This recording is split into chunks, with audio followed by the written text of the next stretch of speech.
할렐루야. 오늘 수요 기도의 밤에는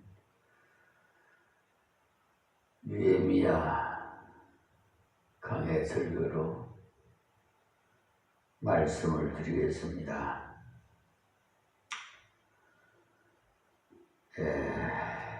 느헤미야 총론을 말씀드리겠는데, 원래 에스라서와 느헤미야서는 히브리어 원어 성경에는 한글로 묶어져 있기 때문에 사실은 같은 책이나 마찬가지입니다. 느헤미야와 에스라가 분리하게 된 것은 두 사람의 사역의 성격 때문입니다. 에스라는 유명한 제사장 겸 학사였어요. 지금으로 말하자면 선지자, 곧 목사였기 때문에 신앙적인 부분에서만 역사를 했어요. 그러나 느헤미야는 원래 페르시아 나라의 술 맡은 관원이었습니다. 지금으로 말하자면 일종의 내무대신과 같은 제법 높은 지위에 있던 사람이에요. 느헤미야 시대는 그 유명한 에스더가 아수에로 왕의 왕후로 있던 때입니다.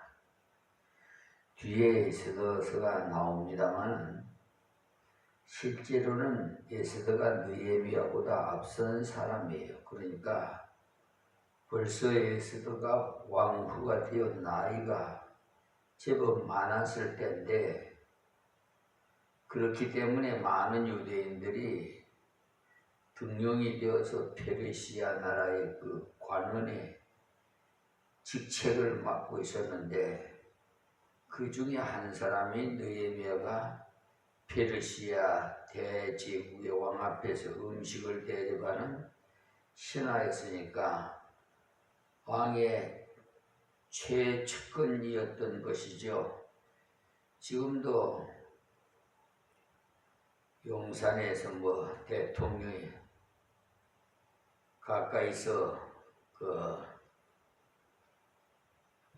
전에 이제 지금은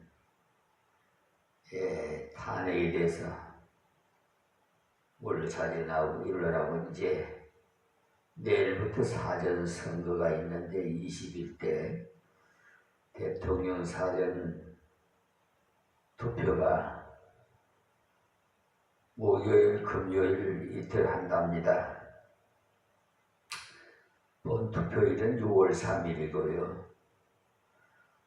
그런데 그 대통령 가까이서 일하는 비서실은 대단히 중요한 직책인 것과 마찬가지로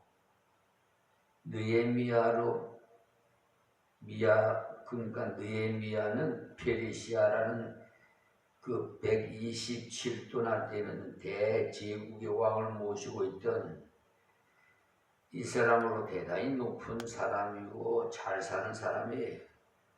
근데 이 사람이 자기 고향 예루살렘에서 온 하난이라는 사람이 전해준 예루살렘의 성벽이 다 무너지고 예루살렘이 형편없는 지경에 있다는 소식을 듣고는 예루살렘에 돌아가서 예루살렘을 재건해야 되겠다, 그런 마음이 있어서 아닥사스다 왕에게 간청을 해서 유대 나라 총독으로 임명을 받아가서 성을 새로 재건하는 역사를 감당하는 것이 느헤미야 전체 성경의 내용입니다. 그렇기 때문에 느헤미야는 에스라와 성격이 완전히 다릅니다. 에스라는 지금 같으면 목사였고 느헤미야는 정치가입니다. 유대의 그 총독으로 임명을 받아왔으니까 유대 나라의 왕이나 마찬가지죠. 그러니까 느헤미야 역사와 에스라의 역사의 다른 점이 바로 그것입니다. 에스라는 순수히 말씀의 역사만 했고 느헤미야는 이스라엘 백성들의 생활에 관한 것을 특별히 지도했습니다. 느헤미야 전체 제목은 예루살렘의 재건입니다. 그러나 우리들이 제목을 다르게 붙여본다면 효과적인 하나님의 일이에요. 그러니까 우리는 오늘 효과적인 하나님의 일을 감당하는 길에 대해서 여기서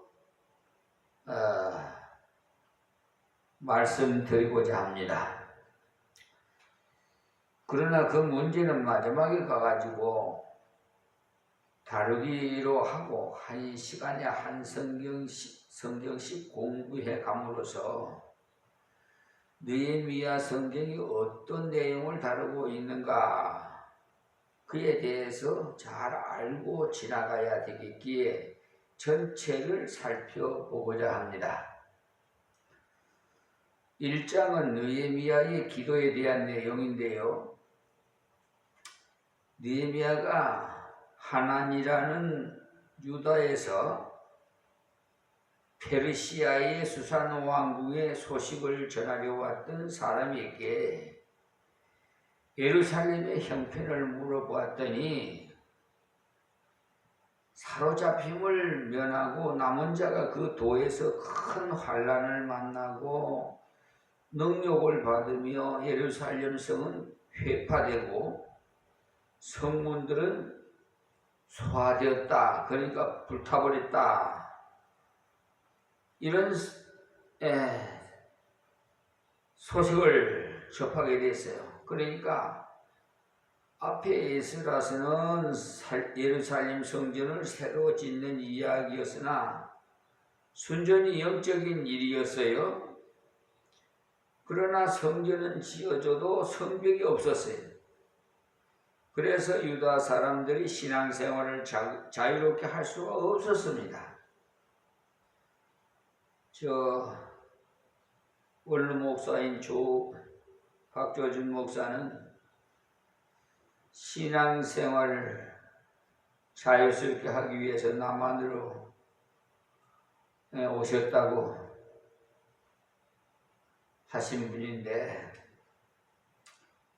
지금 우리들도 이 두 가지를 잘 좋아해야 돼요. 성전은 순수히 하나님께 예배드리는 행위를 하는 곳입니다. 그러나 성벽이 없이는 그 안에서 신앙생활을 할 수가 없어요. 신앙만 가져서 되는 것이 아니고 신앙적인 생활이 있어야만이 하나님께 영광을 돌릴 수가 또 있고 하나님의 영광을 땅 위에 펼칠 수도 있습니다.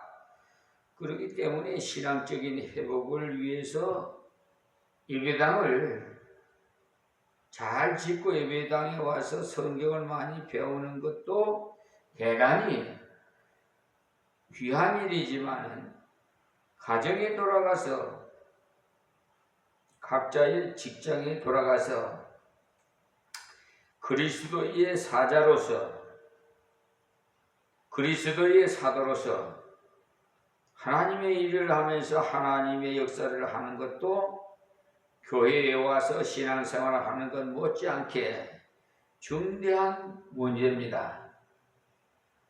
그러니까 가정도 참 중요하다는 것을 아셔요. 에스라가 성전을 짓는 것이 굉장히 중요했지만은 성벽이 없어서는 성전이 유지될 수가 없었어요.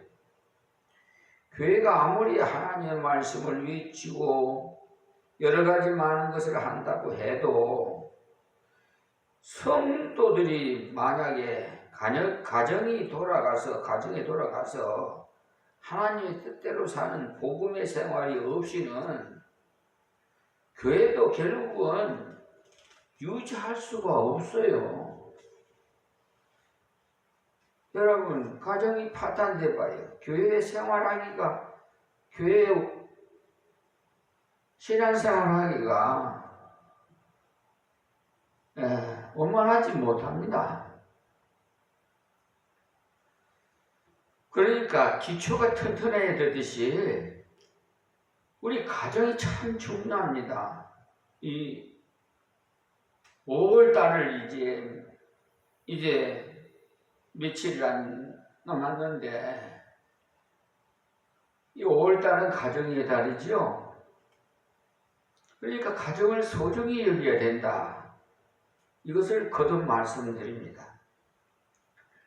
물질이 없어서 유지할 수 없다는 말이 아니고, 참다운 교훈이 계속 흘러나갈 수 없고, 교회가 참다운 그리스도의 역사를 감당할 수가 없다, 이 말씀입니다. 여러분, 가정에서 다투고 나면은 예배당에 와가지고 마음이 편안해요? 그렇지 않잖아요. 하나님께 기도하기도 기도가 나오질 않아요. 그래서 내 형제하고 서로 화해를 하고 하나님께 나오라고 그러잖아요. 다투고서 싸우고 나와서 하나님 앞에 예배 드리는 것이 진정한 예배가 될 수가 있습니까? 심령이 상한 상태에서. 그러니까 그래서 우리 목사님들이 또 때로는 전도사님들이 신방을 하는 것은 그런 의미입니다. 각 가정이 어떻게 그리스도 안에서 생활을 하고 있느냐, 각 가정에서 그리스도의 교훈을 생활하고 있느냐, 복음을 생활 속에 옮겨왔느냐, 그렇지 못한가를 점검하기 위함이고, 그것은 바로 느헤미야가 한 사역과 같은 것입니다. 교회를 진정 세우는 것은 교회 안에서 교훈이 강하게 나가는 것도 가장 중요하지만, 생활 속에서 그 받은 교훈대로 생활 되어져 가는 체험이 없이는 교회는 강하게 역사할 수가 없어요. 에스라가 아무리 성전을 잘 지었다 하더라도 느헤미야가 성벽을 건축하지 않았더라면 예루살렘 성전은 쑥밭이 되고야 말았을 겁니다. 여기서 본대로 유다의 그 상황은 아주 형편없었어요. 느헤미야는 그 소식을 듣고는 눈물을 흘리면서 하나님 앞에서 금식하며 기도를 했어요.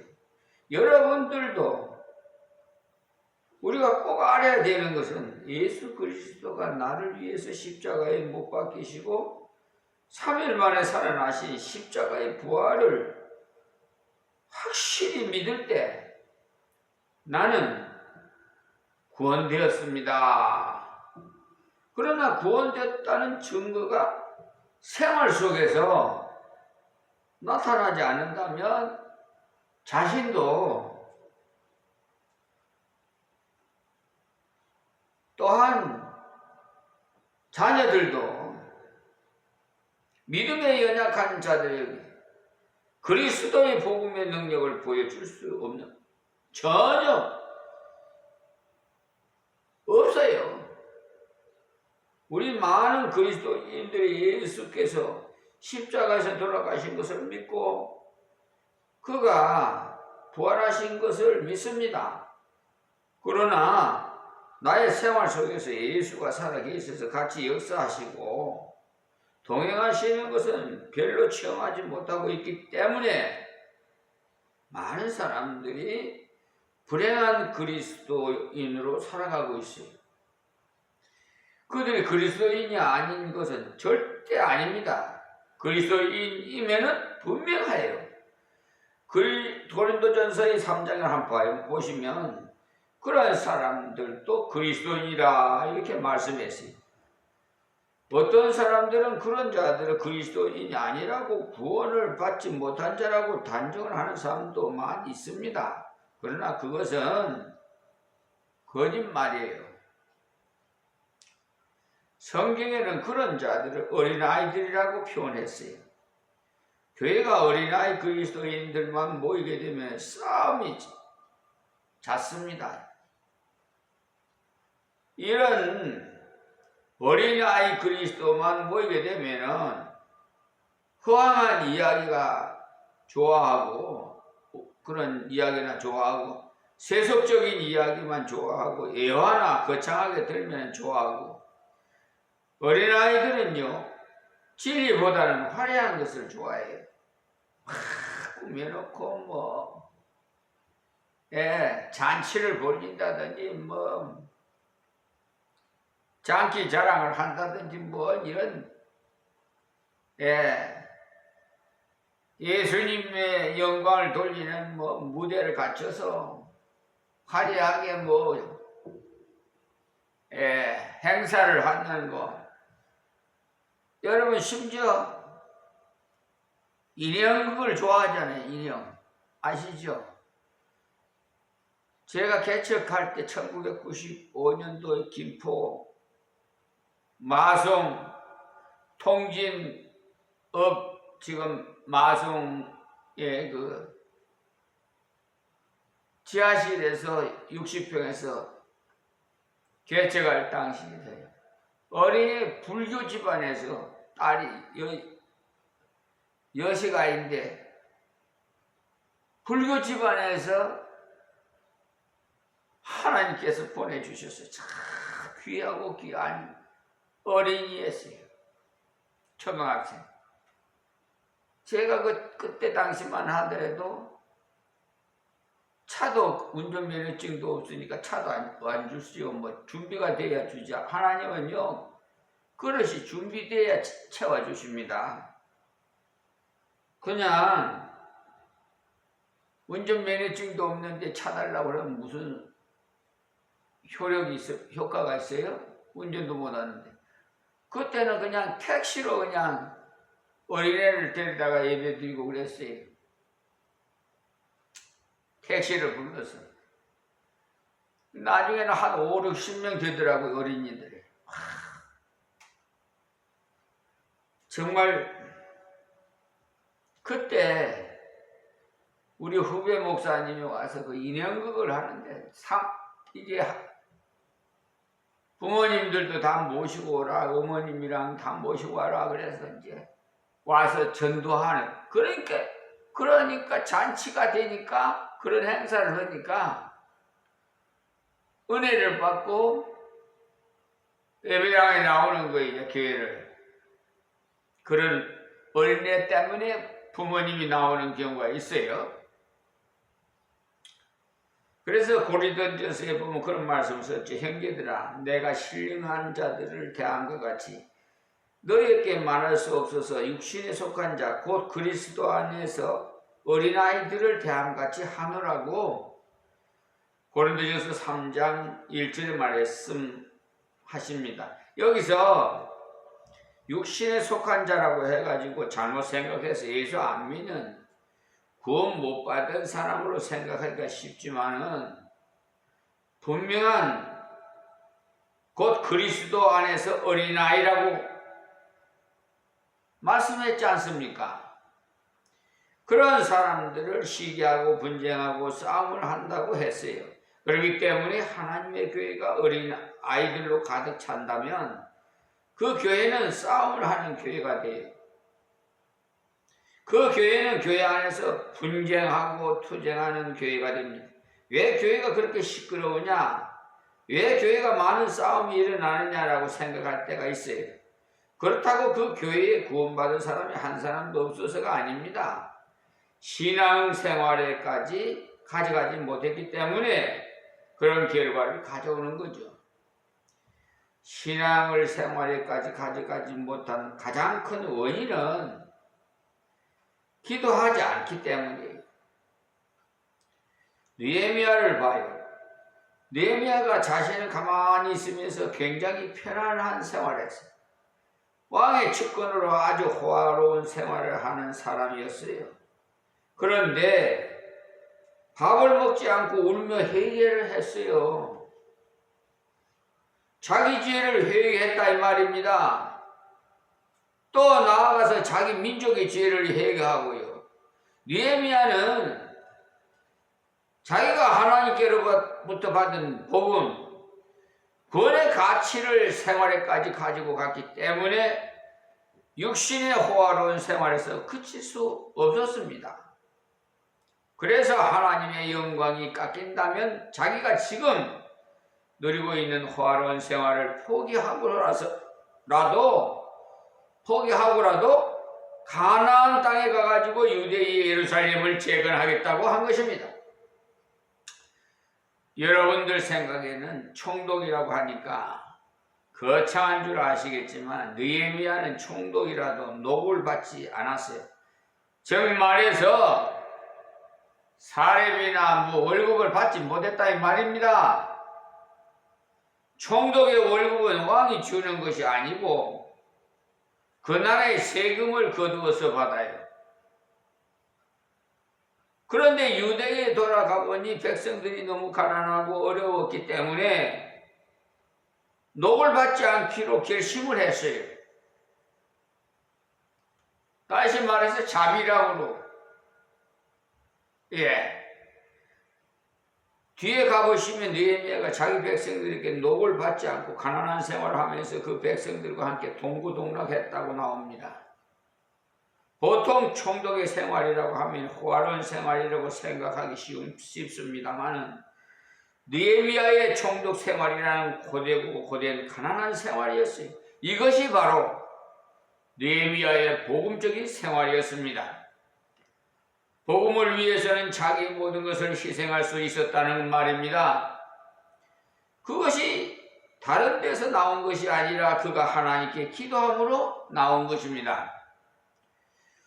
우리 많은 그리스도인들이 참으로 잘못된 기도를 하는 경우가 많은데 잘못된 기도란 다른 것이 아니고 하나님 앞에 기도하는데 많은 짐을 가지고 와서 하나님께 맡기고 기도를 하고는 그 짐을 다시 지고 간다 이 말이에요. 기도하고 염려하지 않아야 되는데 기도하고는 다시 염려를 해요. 기도를 하고는 내가 그 문제를 다시 가지고 온다는 말이 이게 되겠습니까? 하나님을 의심하고 하나님을 거짓말쟁이로 만드는 것 아니에요? 여러분들이 다시 그런 짐이 내게로 돌아올 때마다 다시 맡기시지 않고 있으면 평생 발전이 없고 단계로 올라갈 수가 없어요. 신앙의 고도의 신앙 진짜 깊이 들어갈 수가 없어요. 항상 겉만 형식적인 그냥 신앙생활 왔다 갔다 그냥 시간만 보내는 거예요. 하나님을 의심하고 백성을 거짓말쟁이로 만드는 것. 여러분들 다시 그 짐이 내게로 돌아올 때마다 다시 맡기시기 바랍니다. 자꾸 맡기십시오. 많이 기도해야 된다는 이유가 거기 있어요. 우리들이 간악한 성격이 한 번 더 기도하고 당장 싹 맡겨버리고 완전히 평화하고 완전히 감격할 수 있다면 그것은 그 문제에 관해서는 기도 한 번 함으로써 만족할 수 있어요. 그러나 대부분의 그리스도인들이 불신앙에 빠져서 기도하고도 또 문제가 굴러오고 또 물려오고 돈 문제 때문에 기도하고 일어나니까 또 돈 문제 때문에 머리가 빙빙 돌고 또 걱정되고 그럴 때는 다시 또 기도하십시오. 다시 또 생각나고 들으면 또 기도하고 다시 또 생각나고 또 기도하고 공산당도요 그것을 이용해서 세뇌 공작을 해요. 공산당은 하나님을 방 안에 집어넣어 놓고는 스피커를 통해서 하나님 없다.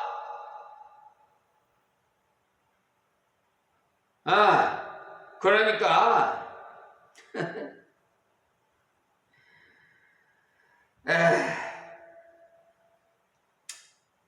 라면서 이렇게 공산주의가 제일이다. 세계는 공산주의로 말하면 부자가 된다. 모든 사람은 공평하게 나누어 먹을 수 있지 않냐? 라는 메시지를 보내고 또 보냅니다. 사람들은 가만히 앉혀놓고 하루에 18시간 정도 방송을 보내는데 2달씩 3달씩 그렇게 꼼짝 못하게 방 안에 집어넣어 놓고 계속해서 메시지를 보내면서 그 사람의 머릿속에 있는 것이 다 씻겨져 나가고 새로운 사상이 그 안에 들어가도록 만드는다는 그런 시기에 공산, 세뇌 공작을. 하나님은 대단히 위대하신 분이고 하나님은 분명히 한 번 기도하면은 완전히 들어주실 수 있는 분인데 내 자신이 믿지 않기 때문에 하나님께서 이루어 주시지 않습니다. 야고보서에도 분명히 너희가 얻지 못하면 구하지 아니하며 구하여도 받지 못하면 정욕으로 쓰려고 잘못 구함이라고. 야고보서 4장 3절에 말씀하셨잖아요. 구하고도 의심하고 구하고도 의심을 하고. 야고보서 1장에 보아요. 그냥 그런 사람 두 마음을 품어가고 모든 일에 정함이 없는 자라고 1장 8절에 말씀하시잖아요. 기도하고 또 다시 걱정하고 기도하고 또 생각하는 것이 바로 두 마음을 품은 거예요. 하나님은 아무리 큰 문제라도 해결할 수 있어요. 아무리 적은 문제라도 해결할 수 있고. 그래서 하나님께서 진실로 너희에게 이르노니 너희가 만일 믿음이 한 겨자씨만큼만 있으면 이 산을 명하여 여기서 저기로 옮기라 하여도 옮길 것이요 또 너희가 못할 것이 없으리라 그랬어요. 여러분은 상식적으로나 이론적으로 그런 신앙생활 하지 마세요. 에? 그래서 세상적인 지식이 있는 사람이 하나님이 없다고 해요. 신앙을 받아들이기가 참 힘들어요. 그 머리 세뇌가 벌써 세상 세뇌가 들어와 있기 때문에. 그래서 마태복음 17장 20절에 말씀하지.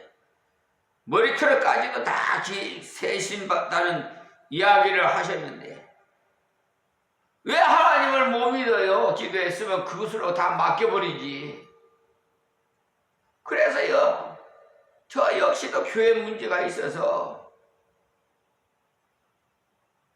여러분들 요즘 돈 많은 사람들은 1억 점이야. 그건 뭐 아무것도 아니에요. 그런데 어려운 형편에 있는 분들은 어마어마한 큰 돈이, 그렇죠? 아무리 큰 산 같은 것이라도 믿음이 있으면 옮길 수 있다는 거예요.